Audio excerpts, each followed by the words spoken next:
হাসনাত আব্দুল্লাহ এরা তো শুক্রে 8 দিনের বিপ্লবী। এরা তো ছাত্রলীগ করতো, সাবেক ছাত্রলীগ নেতা। তো ছাত্রলীগে তাদের সক্ষমতা রয়েছে এখনো।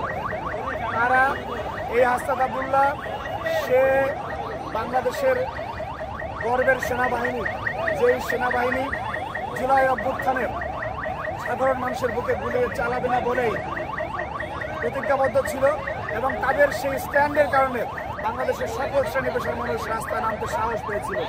সেই গর্বের সেনাবাহিনীকে নিয়ে যে অধ্যত্বপূর্ণ কথা বলেছেন, তখনই আমরা বুঝতে পেরেছি যে সে কারো না কারো দ্বারা পরিচালিত হচ্ছে, কোনো না কোনো ইন্টেনশন, কোনো এজেন্ডা বাস্তবায়নের জন্য সেই ধরনের বক্তব্যগুলি দিচ্ছে, অথবা আলোচনায় থাকার জন্য সে করছে।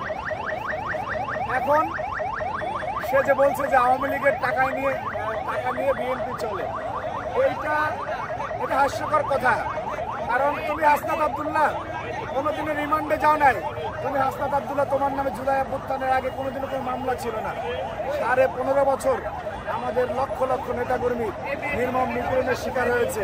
আমাদের বাড়িঘর বুলডোজার দিয়ে ভেঙে দেওয়া হয়েছে, আমাদের নির্মম নিপীড়ন করা হয়েছে।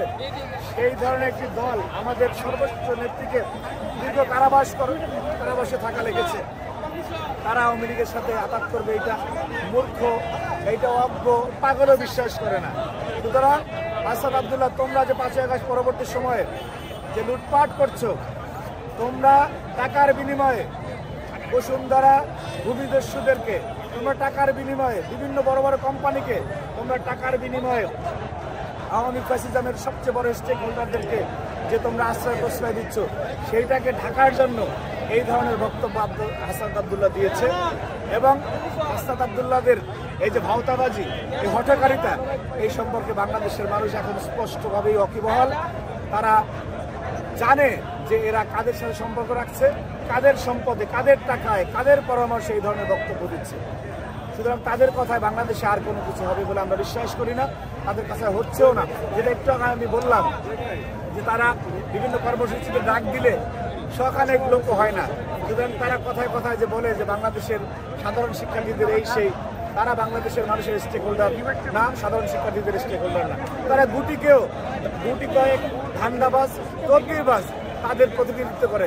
বাংলাদেশের সাধারণ শিক্ষার্থীদের প্রতিনিধিত্ব করার কোনো ধরনের যোগ্যতা এই হাসনাত আব্দুল্লাহ সারিদের নাই। আত্মহত্যার 3 জন আসামি গ্রেপ্তার করা হয়েছে, তারপরে কেন আমরা শাহবাগ এসেছি? তারা কি মূল হত্যাকারী? তারা কারা? তাদের পরিচয় তো প্রশাসন এবং বিশ্ববিদ্যালয় কর্তৃপক্ষ শিক্ষার্থীদের সামনে প্রকাশ করেন। তারা কারা যাদেরকে ধরেছে? তারা তো সোহরাওয়ার্দী টোকাই তাদেরকে ধরেছে। মূল হত্যাকারী কারা? তাদেরকে গ্রেপ্তার করে অনতি বিলম্বে বিচারের আওতায় না আনলে আমাদের আন্দোলন অব্যাহত থাকে।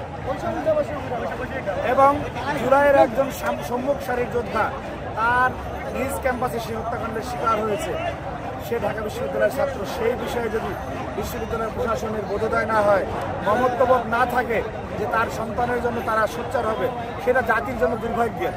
সুতরাং তাদের আচরণে আমরা একটি রাজনৈতিক ন্যারেটিভ দেখতে পাচ্ছি ঢাকা বিশ্ববিদ্যালয়ের ভিসির আচরণে, যিনি সাম্য যে তাদের ছাত্র সেটা ভুলে গিয়ে সাম্য কোন দল করে সেই কথা সামনে নিয়ে আসতে চাচ্ছেন, যেটা আমাদের জন্য খুবই হতাশার, দুর্ভাগ্যের বটে।